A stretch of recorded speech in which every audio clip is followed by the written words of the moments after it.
जल संकट से जूझ रहे ग्रामीणों ने उप जिला अधिकारी को सौंपा ज्ञापन। मौदहा हमीरपुर गर्मी और त्योहार के बीच ग्राम रीवन के लोगों को भीषण पेयजल संकट का सामना करना पड़ रहा है। गांव के लगभग 2 दर्जन लोगों ने शुक्रवार को उप जिलाधिकारी मौदहा को ज्ञापन सौंपकर तत्काल समस्या का समाधान कराने और जिम्मेदार लोगों के खिलाफ सख्त कार्रवाई की मांग की। बताते चले ग्रामीणों ने ज्ञापन में बताया कि उनका गांव हमीरपुर महोबा की सीमा पर स्थित है।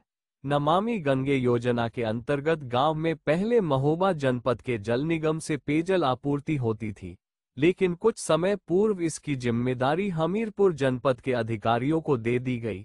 तब से गांव में पेयजल आपूर्ति बाधित हो गई है।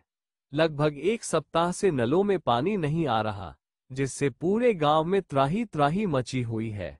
ग्रामीणों का कहना है कि उन्होंने बार बार हमीरपुर के अधिकारियों से संपर्क करने की कोशिश की, लेकिन किसी ने फोन रिसीव नहीं किया। मजबूरी में ग्रामीणों ने महोबा के अधिकारियों से गुहार लगाई। वहां से आश्वासन मिलने पर गहबरा चौकी के नलकूप से वैकल्पिक व्यवस्था करके गांव में पानी आपूर्ति शुरू कराई गई, लेकिन गांव के ही निवासी वीरेंद्र तिवारी ने उस नलकूप के मोटर का कटआउट निकाल लिया। इस हरकत से गांव में पानी की आपूर्ति रुक गई और संकट जस का तस बना हुआ है। ग्रामीणों ने आरोप लगाया कि जानबूझकर गांव को संकट में डाला जा रहा है। ग्राम प्रधान शिवकांति ने बताया कि इस समय पूरा गांव पानी की कमी से जूझ रहा है।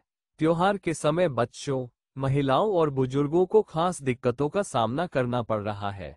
ग्रामीणों ने मांग की है कि दोषियों के खिलाफ तत्काल कार्रवाई हो और गांव में नियमित पेयजल आपूर्ति सुनिश्चित की जाए।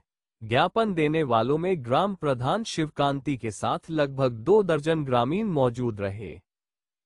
बदलते वही है जल संस्थान की इकाई बनी है। इन्होंने इस बात को लेकर के निकाल दिया था कि गांव को पानी मिले चाहे न मिले। तहसीलदार साहब है, नायब साहब है, ये तहसील और पता नहीं मजिस्ट्रेट का कार्यालय कैसे चलता है, सब सर्जन में लगे हुए हैं ना, बात ये है। और कुछ अब सारी जिम्मेदारी बड़े अधिकारियों को ही सर्जन की दे दी गई है। तो ये व्यक्ति जो होटल की है, वीरेंद्र तिवारी नाम का व्यक्ति, इन्होंने तुरंत कटआउट उसके निकाल के। ये क्या नाम है आपका? मेरा शिव प्रकाश श्रीवास नाम है सर, मैं ग्राम रीवन से हूँ। क्या मामला है, किस बात को लेकर आप ज्ञापन दे रहे हैं? ये हम लोग ज्ञापन देने इसलिए आए हैं कि हमारे गांव में पेयजल की इतनी बड़ी विकराल समस्या उत्पन्न हो गई है जिसकी कोई सीमा नहीं है। 1 सप्ताह से पानी जीवन में नहीं पहुंच रहा है और 1 सितंबर के महीने से जल संस्थान महोबा ने अपनी सप्लाई बंद कर दी है। अब ये सप्लाई व्यवस्था नमामि गंगे हमीरपुर के हवाले कर दी गई है। 3 दिन हम लोग लगातार नमामि गंगे को अधिकारियों से फोन संपर्क करते रहे, लेकिन किसी अधिकारी ने हमारा फोन नहीं उठाया। और कल रात में जब महोबा के जल संस्थान के अधिकारियों से हमने संपर्क साध के निवेदन किया कि त्यौहार को दृष्टिगत रखते हुए हमारे ट्यूबवेल चलवा दिए जाए, तो उन लोगों ने क्या किया कि सीधे उन्होंने ऑर्डर कर दिया अपने ऑपरेटरों को, तो ट्यूबवेल चलवाए गए।